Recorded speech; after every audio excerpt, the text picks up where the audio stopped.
बोल शंकर भगवान की जय। शिव पूजन की विधि। उपमन्यु कहते हैं, यदुनंदन विशुद्धि के लिए मूल मंत्र से गंध चंदन मिश्रित जल के द्वारा पूजा स्थान का प्रोक्षण करना चाहिए। इसके बाद वहाँ फूल बिखेरें, अस्त्र मंत्र फट का उच्चारण करके विघ्नों को भगाएं। फिर कवच मंत्र होम से पूजा स्थान को सब ओर से अवगुणित करें। अस्त्र मंत्र का संपूर्ण दिशाओं में न्यास करके पूजा भूमि की कल्पना करें। वहाँ सब ओर कुश बिछा दें और प्रोक्षण आदि के द्वारा उस भूमि का प्रक्षालन करें। पूजा संबंधी समस्त पात्रों का शोधन करके द्रव्य शुद्धि करें। प्रोक्षणीय पात्र, अर्ध पात्र, पाद्य पात्र और आचमनीय पात्र, इन चारों का प्रक्षालन, प्रोक्षण और वीक्षण करके इनमें शुभ जल डालें और जितने मिल सके उन सभी पवित्र द्रव्यों को उनमें डालें। पंचरत्न, चांदी, सोना, गंध, पुष्प, अक्षत आदि तथा फल, पल्लव और कुश, ये सब अनेक प्रकार के पुण्य द्रव्य हैं। स्नान और पीने के जल में विशेष रूप से सुगंध आदि, शीतल, मनोयज्ञ, पुष्प आदि छोड़ें। पाद्य पात्र में कश और चंदन छोड़ना चाहिए। आचमनीय पात्र में विशेषता जायफल, कंकोल, कपूर, सहीजन और तमाल का चूर्ण करके डालना चाहिए। इलायची सभी पात्रों में डालने की वस्तु है। कपूर, चंदन, कुशाग्र भाग, अक्षत, जौ, धान, तिल, घी, सरसों, फूल और भस्म, इन सब को अर्ध पात्र में छोड़ना चाहिए। कुश, फूल, जौ, धान, सहीजन, तमाल और भस्म, इन सब का प्रोक्षणीय पात्र में प्रेक्षण करना चाहिए। सर्वत्र मंत्र न्यास करके कवच मंत्र से प्रत्येक पात्र को बाहर से आवेष्टित करें। तत्पश्चात अस्त्र मंत्र से उसकी रक्षा करके धेनु मुद्रा दिखाएं। पूजा के सभी द्रव्यों का प्रोक्षणीय पात्र कर जल से मूल मंत्र द्वारा प्रोक्षण करके विधिवत शोधन करें। श्रेष्ठ साधक को चाहिए कि वे अधिक पात्रों के न मिलने पर सब कर्मों में एकमात्र प्रोक्षणीय पात्र को ही संपादित करके रखे और उसी के जल से सामान्यता अर्ध आदि दे। तत्पश्चात मंडप के दक्षिण द्वार भाग में भक्ष्य, भोज्य आदि के क्रम से विधि पूर्वक विनायक देव की पूजा करके अंतपुर के स्वामी साक्षात नंदी की भली भांति पूजा करें। उनकी अंग कांति स्वर्णमय पर्वत के समान है। समस्त आभूषण उसकी शोभा बढ़ाते हैं। मस्तक पर बालचंद्र का मुकुट सुशोभित होता है। उनकी मूर्ति सौम्य है। वे 3 नेत्र और 4 भुजाओं से युक्त है। उनके एक हाथ में चमचमाता हुआ त्रिशूल, दूसरे में मृगी, तीसरे में टंक और चौथे में तीखा बेंत है। उनके मुख की कांति चंद्रमंडल के समान उज्ज्वल है। मुख वानर के सदृश है। द्वार के उत्तर पार्श्व में उनकी पत्नी सुयशा है, जो मरुदगणों की कन्या है। वे उत्तम व्रत का पालन करने वाली है और पार्वती जी के चरणों का श्रृंगार करने में लगी रहती है। उनका पूजन करके परमेश्वर शिव के भवन के भीतर प्रवेश करें और उन द्रव्यों से शिवलिंग का पूजन करके निर्माल्य को वहाँ से हटा लें। तदनंतरन फूल धोकर शिवलिंग के मस्तक पर उसकी शुद्धि के लिए रखें। फिर हाथ में फूल ले यथाशक्ति मंत्र का जप करें। इससे मंत्र की शुद्धि होती है। ईशान कोण में चंडी की आराधना करके उन्हें पूर्वोक्त निर्माल्य अर्पित करें। तत्पश्चात इष्ट देव के लिए आसन की कल्पना करें। क्रमशः आधार आदि का ध्यान करें। कल्याणमयी आधार शक्ति भूतल पर विराजमान है और उनकी अंग कांति श्याम है। इस प्रकार उनके स्वरूप का चिंतन करें। उनके ऊपर फन उठाए सर्पाकार अनंत बैठे हैं, जिनकी अंग कांति उज्ज्वल है। वे 5 फनों से युक्त है और आकाश को चाटते हुए से जान पड़ते हैं। अनंत के ऊपर भद्रासन है, जिसके चारों पायों में सिंह की आकृति बनी हुई है। वे चारों पाए क्रमशः धर्म, ज्ञान, वैराग्य और ऐश्वर्य रूप हैं। धर्म नाम वाला पाया आगन्य कोण में है और उसका रंग सफ़ेद है। ज्ञान नामक पाया नृत्य कोण में है और उसका रंग लाल है। वैराग्य वायव्य कोण में है और उसका रंग पीला है तथा ऐश्वर्य ईशान कोण में है, उसका वर्ण श्याम है। अधर्म आदि उस आसन के पूर्वादि भागों में क्रमशः स्थित है, अर्थात अधर्म पूर्व में, अज्ञान दक्षिण में, अवैराग्य पश्चिम में और अनिश्चर्य उत्तर में है। इनके अंग राजाव्रत मणि के समान है, ऐसी भावना करनी चाहिए। इस भद्रासन को ऊपर से आच्छादित करने वाला श्वेत निर्मल पदामय आसन है। अनिमा 8 ऐश्वर्य आदि ही इन गुणों से ही उस कमल के 8 दल हैं। वामदेव आदि रुद्र अपनी वामा आदि शक्तियों के साथ उस कमल के केसर में हैं। वे मनोमणि आदि अनंत शक्तियाँ ही बीज है। अपर वैराग्य कणिका है। शिव स्वरूप ज्ञान नाल है। शिव धर्म कंद है। कर्णिका के ऊपर 3 मंडल, चंद्रमंडल, सूर्य मंडल और वहीन मंडल है और उन मंडलों के ऊपर आत्म तत्व, विद्या तत्व तथा शिव तत्व स्वरूप हैं। इन सब आसनों के ऊपर विचित्र बिछौनों से आच्छादित एक सुखद दिव्य आसन की कल्पना करें, जो शुद्ध विद्या से अत्यंत प्रकाशमान हो। आसन के अनंतरन आवाहन, स्थापन, सनिरोधन, निरीक्षण एवं नमस्कार करें। इन सब की पृथक पृथक मुद्राएं बांध कर दिखाएं।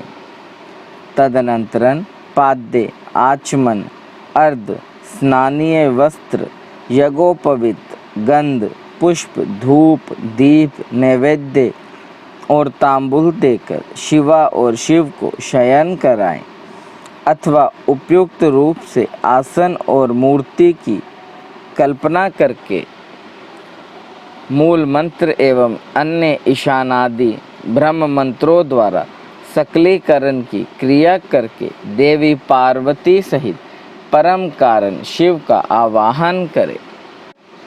भगवान शिव की अंग कांति शुद्ध स्फटिक के समान उज्ज्वल है। वे निश्चल, अविनाशी, समस्त लोकों के परम कारण, सर्वलोक स्वरूप, सबके बाहर भीतर विद्यमान, सर्वव्यापी, अणु से अणु और महान से भी महान है। भक्तों को अनायास ही दर्शन देते हैं। सबके ईश्वर एवं अव्यव हैं। ब्रह्मा, इंद्र, विष्णु तथा रुद्र आदि देवताओं के लिए भी अगोचर हैं। संपूर्ण वेदों के सार तत्व हैं। विद्वानों के भी दृष्टिपथ में नहीं आते हैं। आदि, मध्य और अंत से रहित हैं। भव रोग से ग्रस्त प्राणियों के लिए औषध रूप हैं। शिव तत्व के रूप में विख्यात है और सबका कल्याण करने के लिए जगत में सुस्थिर शिवलिंग के रूप में विद्यमान है। ऐसी भावना करके भक्ति भाव से गंध, धूप, दीप, पुष्प और नैवेद्य इन 5 उपचारों द्वारा उत्तम शिवलिंग का पूजन करें। परमात्मा महेश्वर शिव की लिंगमय मूर्ति के स्नान काल में जय जयकार आदि शब्द और मंगल पाठ करें। पंचगव्य घी, दूध, दही, मधु और शक्कर के साथ फल मूल के सार तत्व से, तिल, सरसों, सत्तू के अबटन से, जौ आदि के उत्तम बीजों से, उड़द आदि के चूर्णों से तथा आटा आदि से आलेपन करके गरम जल से शिवलिंग को नहलाएं। लेप और गंध के निवारण के लिए बिल्व पत्र आदि से रगड़ें। फिर जल से नहलाकर चक्रवर्ती सम्राट के लिए उपयोगी उपचारों से अर्थात सुगंधित तेल, फुलेल आदि के द्वारा सेवा करें। सुगंध युक्त आंवला और हल्दी भी क्रमशः अर्पित करें। इन सब वस्तुओं से शिवलिंग अथवा शिव मूर्ति का भली भांति शोधन करके चंदन मिश्रित जल, कुश, पुष्प युक्त जल, सुवर्ण एवं रतन युक्त जल तथा मंत्र सिद्ध जल से क्रमशः स्नान कराएं। इन सब द्रव्यों का मिलना संभव न होने पर यथासंभव संग्रहित वस्तुओं से युक्त जल द्वारा अथवा केवल मंत्राभिमंत्रित जल द्वारा श्रद्धापूर्वक शिव को स्नान कराएं। कलश, शंख और वर्धनी से तथा कुश और पुष्प से युक्त हाथ के जल से मंत्रोच्चारण पूर्वक इष्ट देवता को नहलाना चाहिए। पवमान सूक्तक, रुद्र सूतक, नील रुद्र सूतक, त्वरित मंत्र, लिंग सूतक, आदि सूतक, अथर्व शीर्ष, ऋंग वेद, साम वेद तथा शिव संबंधी ईशान आदि पंच ब्रह्मा मंत्र, शिव मंत्र तथा प्रणव से देव देवेश्वर शिव को स्नान कराएं। जैसे महादेव जी को स्नान कराएं उसी तरह महादेवी पार्वती को भी स्नान आदि कराना चाहिए। उन दोनों में कोई अंतर नहीं है क्योंकि वे दोनों सर्वथा समान हैं। पहले महादेव जी के उद्देश्य से स्नान आदि क्रिया करके फिर देवी के लिए उन्हीं देवादि देव के आदेश से सब कुछ करें। अर्धनारीश्वर की पूजा करनी हो तो उसमें पूर्वापर का विचार नहीं है, अतः उसमें महादेव और महादेवी के साथ साथ पूजा होती रहती है। शिवलिंग में या अन्यत्र मूर्ति आदि में अर्धनारीश्वर की भावना से सभी उपचारों का शिव और शिवा के लिए एक साथ ही उपयोग होता है। पवित्र सुगंधित जल से शिवलिंग का अभिषेक करके उसे वस्त्र से पोंछे, फिर नूतन वस्त्र एवं यज्ञोपवीत चढ़ावें। तत्पश्चात पाद्य, आचमन, अर्ध, गंध, पुष्प, आभूषण, धूप, दीप, नैवेद्य, पीने योग्य जल, मुख शुद्धि, पुनराचमन, मुखवास तथा संपूर्ण रत्नों से जड़ित सुंदर मुकुट, आभूषण, नाना प्रकार की पवित्र पुष्पमालाएं, छत्र, चंवर, व्यंज, ताड़का, पंखा और दर्पण देकर सब प्रकार की मंगलमयी वाद्य ध्वनियों के साथ इष्ट देव की निरांजना करें, आरती उतारें। उस समय गीत और नृत्य आदि के साथ जय जयकार भी होनी चाहिए। सोना, चांदी, तांबा अथवा मिट्टी के सुंदर पात्र में कमल आदि के शोभायमान फूल रखें। कमल के बीज तथा दही, अक्षत आदि भी डाल दें।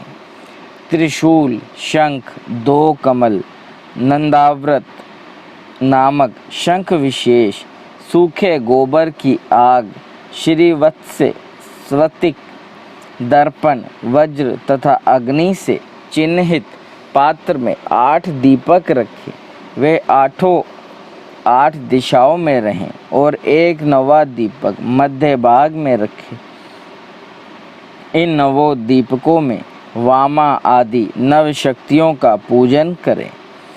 फिर कवच मंत्र से आच्छादन और अस्त्र मंत्र द्वारा सब ओर से संरक्षण करके धेनु मुद्रा दिखाकर दोनों हाथों से पात्र को उठाएं अथवा पात्र में क्रमशः 5 दीप रखें। 4 को चारों कोनों में और 1 को बीच में स्थापित करें। तत्पश्चात उस पात्र को उठाकर शिवलिंग या शिव मूर्ति आदि के ऊपर क्रमशः 3 बार प्रदक्षिणा क्रम से घुमाएं और मूल मंत्र का उच्चारण करता रहे। तदनंतरन मस्तक पर अर्ध और सुगंधित भस्म चढ़ाएं। फिर पुष्पांजलि देकर उपहार निवेदन करें। इसके बाद जल देकर आचमन कराएं। फिर सुगंधित द्रव्यों से युक्त 5 तांबूल भेंट करें। तत्पश्चात प्रोक्षणीय पदार्थों का प्रोक्षण करके नृत्य और गीत का आयोजन करें। लिंग या मूर्ति आदि में शिव तथा पार्वती का चिंतन करते हुए यथाशक्ति शिव मंत्र का जप करें। जप के पश्चात प्रदक्षिणा, नमस्कार, स्तुति पाठ, आत्मसमर्पण तथा कार्य का विनय पूर्वक विज्ञापन करें।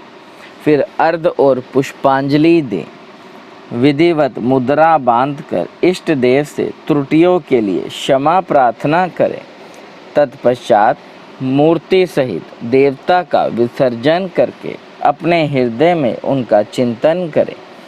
पाद्य से लेकर मुखवास पर्यंत पूजन करना चाहिए तथा अर्ध आदि से पूजन आरंभ करना चाहिए या अधिक संकट की स्थिति में प्रेम पूर्वक केवल फूल मात्र चढ़ा देना चाहिए। प्रेम पूर्वक फूल मात्र चढ़ा देने से ही परम धर्म का संपादन हो जाता है। जब तक प्राण रहे शिव का पूजन किए बिना भोजन ना करें। बोले शंकर भगवान की जय। देव देव महादेव करुणा निधान भक्त वत्सल्य शिव शंकर भोलेनाथ प्रसन्न होइए त्रिलोकीनाथ। सदैव अपने चरणाविंदों में लगाए रखे, सद्बुद्धि प्रदान करे। सृष्टि के कर्ता धर्ता संहार हरता आपसे ही जीवन आपसे ही मरण महादेव। बच्चा पुलनहार तुसी बख्शनहार त्रिलोकीनाथ। हर हर महादेव। शंकर जिनका नाम है, कैलाश जिनका धाम है। मेरे भोले बाबा को मेरा बारंबार प्रणाम है। हर हर महादेव शंभु काशी विश्वनाथ गंगे। हर हर महादेव शंभु काशी विश्वनाथ गंगे। ओम नमः शिवाय।